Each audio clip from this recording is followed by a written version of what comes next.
जय हिंद दोस्तों, मैं आप सभी को आइडियल स्टडी पॉइंट पे स्वागत करता हूं। मैं आप सभी के बीच लेकर आ गया हूं बीपीएससी टीआरई 4.0 एग्जाम के लिए। मैं आज आप सभी के लिए लेकर आ गया हूं एनसीईआरटी आपका सार संग्रह। ठीक है, क्लास 6 to 12 तक का जो वन लाइनर है, जो आपका महेश कुमार वर्णवाल के द्वारा लिखा गया है, उसका मैं आज आधुनिक भारत का इतिहास लेकर आ गया हूँ। ठीक है, तो आज हम लोग इस वीडियो में देखने वाले हैं आधुनिक भारत का इतिहास। ठीक है, तो आज हम लोग स्टार्ट करने वाले हैं। पहला इसमें टॉपिक दिया है यूरोपीय कंपनियों का आगमन। ठीक है, काफी इंपॉर्टेंट है, आधुनिक भारत से काफी क्वेश्चन आते हैं एग्जाम में। तो चलिए इसको देखते हैं। तो देखिए यहाँ पे बोला गया है, थोड़ा सा आपके लिए इसको हम बड़ा कर देते हैं। ठीक है, तो चलिए यहाँ पे हम देखिए, ये पहला बोला है व्यापार हेतु समुद्री मार्ग से भारत आने वाले प्रथम यूरोपीय कौन थे। मतलब व्यापार के लिए समुद्री मार्ग से भारत में जो आया, वो प्रथम व्यक्ति, वो प्रथम यूरोपीय कौन था। तो आप बताइएगा पुर्तगाली। क्या बताइएगा? पुर्तगाली। जो पुर्तगाल के रहने वाला था उसको पुर्तगाली बोला जाता है। ठीक है, दूसरा देखिए बोला है यूरोप से भारत आने के लिए समुद्री मार्ग की खोज किसके द्वारा की गई। तो देखो, यूरोप से जो भारत आने के लिए समुद्री मार्ग की खोज किया, वो कौन थे? तो वास्को डी गामा। ठीक है, वास्को डी गामा। ठीक है, और ये भी बात आपको याद रखना है, ये भारत आए थे कब? तो 17 मई 1498। 17 मई 1498। ठीक है, अगला, कालीकट बंदरगाह के तट पर किसने वास्को डी गामा का स्वागत किया। जो आपका वास्को डी गामा भारत की खोज किया है, वो आपका भारत में कहाँ पे आया था? तो आपको केरला जो था, वो भारत के केरला जो जगह है, ठीक है, वहाँ पे वो कालीकट के केरला में आया था, है ना। केरला के कालीकट पर कालीकट में आया था, जहाँ पे वहाँ की शासिका जमेरिन थी। जमोरिन। तो उन्होंने जमोरिन ने ही उनका क्या किया था? स्वागत किया था। वहाँ स्थानीय शासक कौन थी? जमोरिन। ठीक है, ये केरला जो जगह था भारत के, वहां पे कालीकट बंदरगाह के पास आए थे वास्को डी गामा, जिनका स्वागत कौन किए थे? जमोरिन। ठीक है, वहां के वो स्थानीय शासक थी। अगला, पुर्तगालियों ने भारत में सर्वप्रथम अपनी व्यापारिक कोठी यानी फैक्ट्री कहाँ स्थापित किया।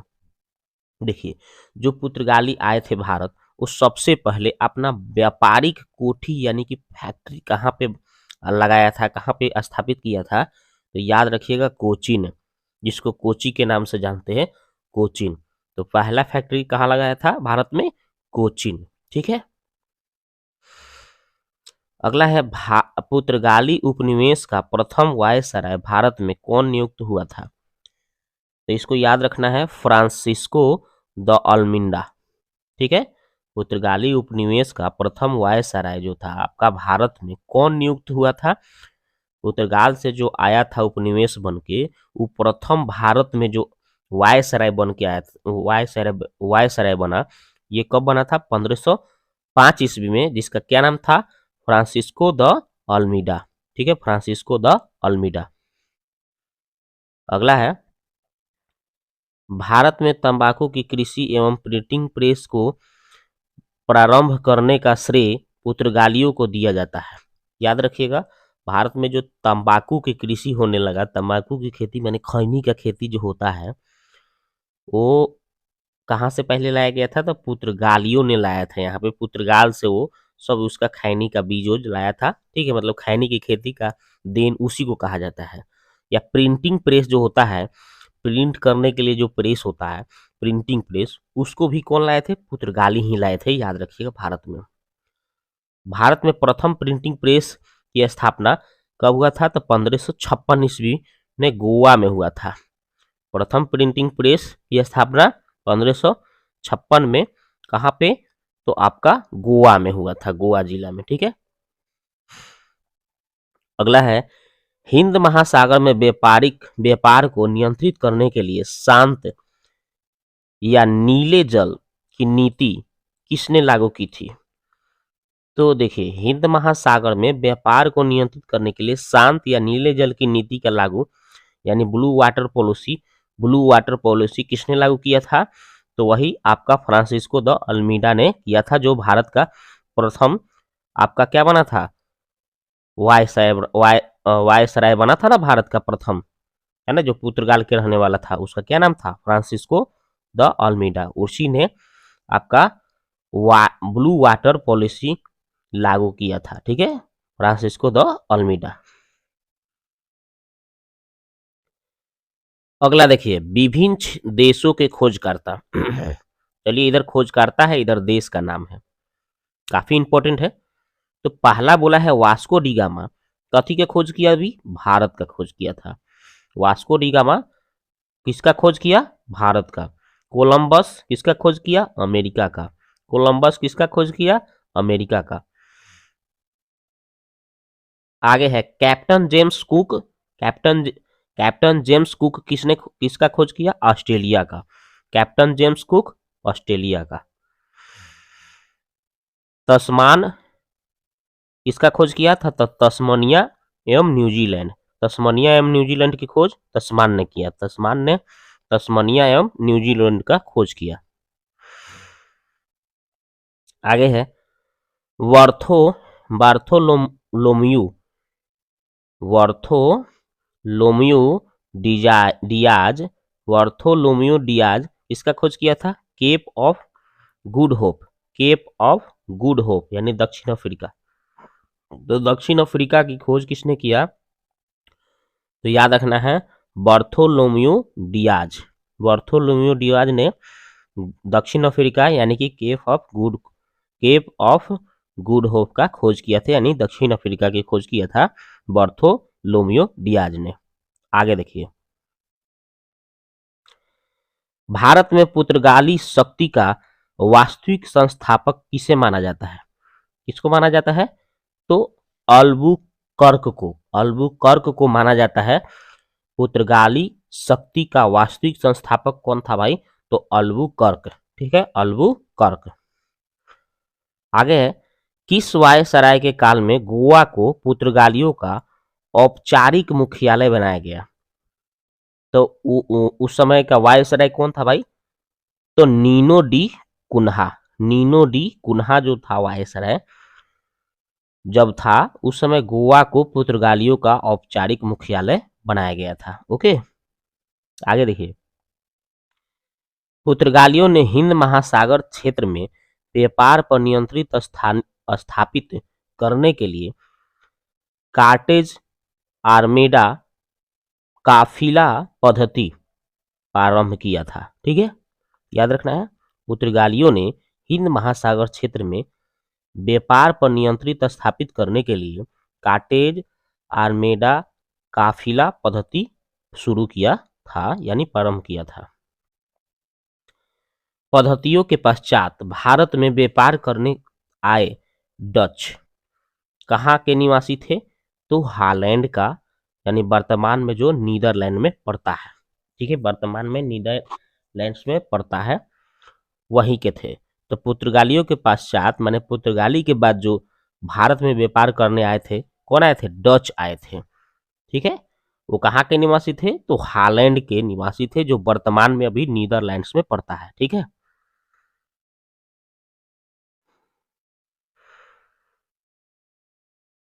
आगे देखिए, भारत में विदेशी कंपनियों का आगमन। तो देखिए, भारत में विदेशी कंपनी कौन कौन कैसे कैसे आए? तो पहले पुर्तगाली ईस्ट इंडिया कंपनी है। ठीक है, पुर्तगाली ईस्ट इंडिया कंपनी जो पुर्तगाल देश से आए थे, वो उसके स्थापना स्थापना 1498, मतलब वो 1498 में भारत आए थे, ये तो आपको पता ही होगा। और भारत में पहला फैक्ट्री लगाए थे कोचीन में। भारत में पहला फैक्ट्री कहाँ लगाए थे? कोचीन में, पुर्तगाली। ठीक है, दूसरा है आपका अंग्रेज ईस्ट इंडिया कंपनी। ठीक है, अंग्रेज ईस्ट इंडिया कंपनी जो आपका ब्रिटेन देश से आए थे, जो जिसकी स्थापना यानी कि 1600 ईस्वी में। कब? 1600 ईस्वी। और ये अपना पहला फैक्ट्री लगाए थे सूरत में। पहला फैक्ट्री लगाए थे सूरत में। ठीक है, अंग्रेजी ईस्ट इंडिया कंपनी आए थे। तो अब तीसरा है United east India company of Netherlands. ये हालैंड देश के थे और ये 1602 ईस्वी में आए थे और ये जो थे मसूलीपट्टनम आपका अपना फैक्ट्री लगाए थे पहला। आगे है चौथा है आपका Danish East India Company. Danish East India Company जो थे आपका डेनमार्क देश के थे। ये 1616 ईस्वी में इसकी स्थापना हुई थी और ये अपना पहला फैक्ट्री भारत में लगाए थे त्रैकोबार में लगाए थे। और पांचवा जो आए थे फ्रांसीसी ईस्ट इंडिया कंपनी, जो आपका फ्रांस के रहने वाले थे, ठीक है, फ्रांस देश के, और ये 1664 ईस्वी में अपना स्थापना किए थे। ये सूरत में अपना पहला फैक्ट्री लगाए थे, ठीक है। अब इसका थोड़ा सा विस्तार से हम लोग देख लेते हैं। नीचे देखिए सबसे पहले कौन कौन कैसे कैसे आया। यूरोपीय व्यापारियों का आगमन पर क्रम संख्या में बता रहा है। तो पहले पुर्तगाली आए, फिर डच आए, फिर ब्रिटिश आए, फिर डेनियस आए, फिर फ्रांसीसी आए, फिर स्वाडिश आए। तो इस तरह से सबसे पहले पुर्तगाली, ओकरा बाद डच, ओकरा बाद ब्रिटिश, ओकरा बाद डेनिश, ओकरा बाद फ्रांसीसी, ओकरा बाद स्वीडिश। तो ये याद रखना है, ये ऑब्जेक्टिव में बार बार एग्जाम में आता है, ठीक है, क्रम बार पूछता है। आगे है यूरोपीय शक्तियों में भारत में पुर्तगाली कंपनियों ने सर्वप्रथम 1498 में प्रवेश किया था तथा भारत से सबसे अंत यानी 1961 में भी यहीं गए थे, मतलब यहाँ से गए थे, ठीक है।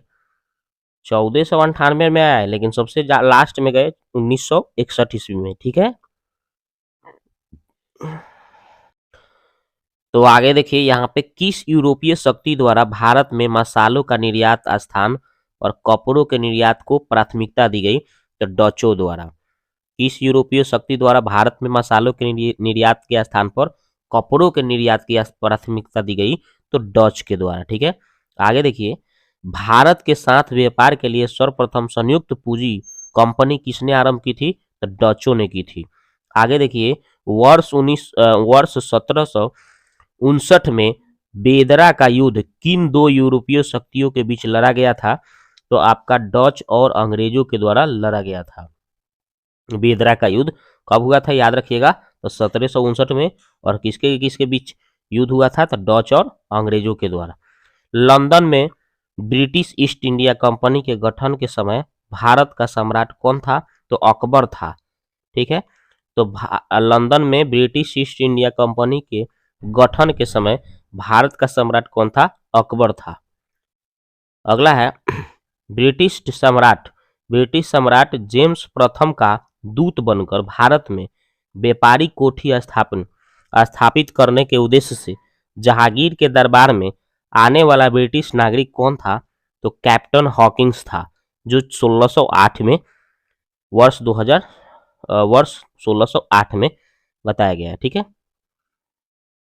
तो वर्ष 1608 में आया था। अगला है ब्रिटिश ईस्ट इंडिया कंपनी द्वारा भारत में प्रथम अस्थायी कारखाना मसूलीपट्टनम 1611 ईस्वी में तथा प्रथम अस्थायी कारखाना सूरत 1613 ईस्वी में स्थापित किया गया था, ठीक है। आगे देखिए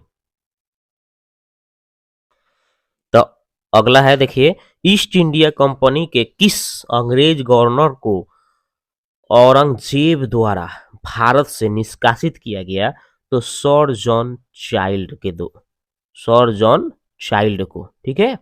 ईस्ट इंडिया कंपनी के किस अंग्रेज गवर्नर को औरंगजेब द्वारा भारत से निष्कासित किया गया। तो सर जॉन चाइल्ड को, ओके। अगला हेमिल्टन द्वारा सफल उपचार किए जाने के कारण किस मुगल बादशाह द्वारा ईस्ट इंडिया कंपनी के लिए वर्ष 1717 में महाअधिकार पत्र जारी किया गया। तो इनका नाम था फारूक सियर, ठीक है।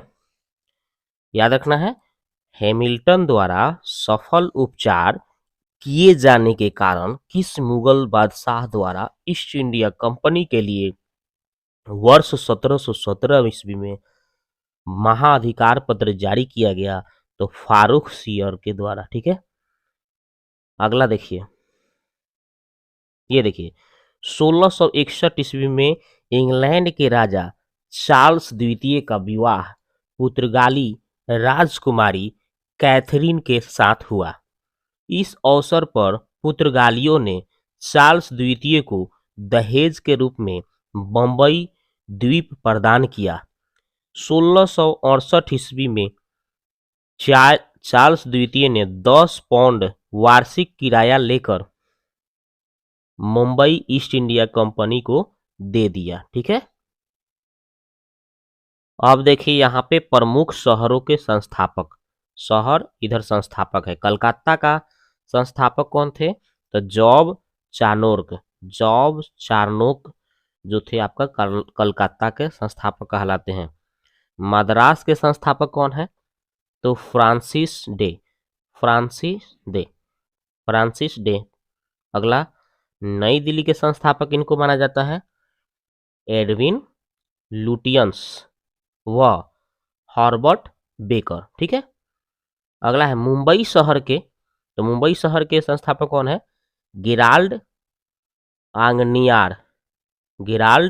आंगनियार मुंबई शहर के संस्थापक। आगे है यूरोपवासियों के लिए सर्वोत्तम सोरा अफीम प्राप्ति का मुख्य क्षेत्र क्या था? तो बिहार। यूरोपवासियों के लिए सर्वोत्तम सोरा है ना, यानी कि गंधक अफीम प्राप्ति का मुख्य क्षेत्र क्या था? तो बिहार। वर्ष 1664 में फ्रांसीसी कंपनी की स्थापना किसके प्रयासों से की गई? तो कोलबर्ट। ठीक है, अगला है फ्रांसीसी कंपनी की स्थापना किसके कार्यकाल में की गई थी? तो लुई 14वां के द्वारा। आगे है फ्रैंक कैरो के द्वारा भारत में प्रथम फ्रांसीसी फैक्ट्री की स्थापना कहाँ की गई थी? तो सूरत में 1668 ईस्वी में।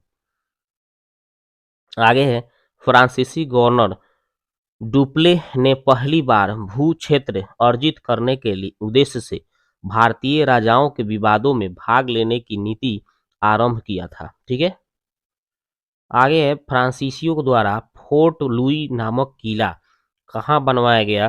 तो पांडुचेरी में बनाया गया था। पांडिचेरी। ठीक है, पांडिचेरी का प्रथम फ्रांसीसी गवर्नर कौन था? तो फ्रांको मार्टिन था। आगे है पुर्तगालियों को सौली के स्थान पर किस अंग्रेज अधिकारियों ने पराजित किया? तो थॉमस बेस्ट ने। कौन? थॉमस बेस्ट ने। आगे है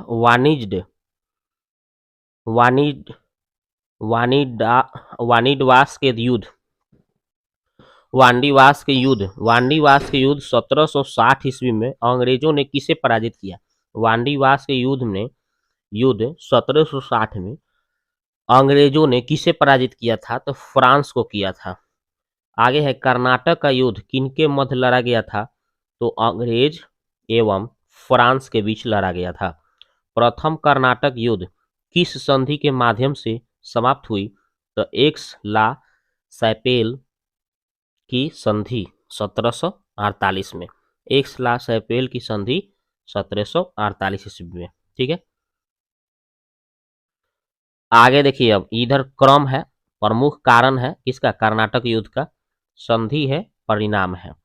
तो देखिए प्रथम 1746 से 48 ईस्वी में प्रमुख कारण क्या थे? ऑस्ट्रेलिया के उत्तराधिकार का युद्ध और इसका संधि एक्स ला सैपेल की संधि 1748 और परिणाम क्या है? अनिर्णित। आगे है द्वितीय युद्ध जो हुआ था आपका 1751 से 55 ईस्वी में। इसका कारण था कर्नाटक के उत्तराधिकार का युद्ध और इसका संधि पांडिचेरी के संधि 1755 ईस्वी में और इसका परिणाम ब्रिटेन मजबूत स्थिति में। तृतीय युद्ध कब हुआ था? कर्नाटक युद्ध में आपका 1758 से 63 ईस्वी तक। कारण क्या था?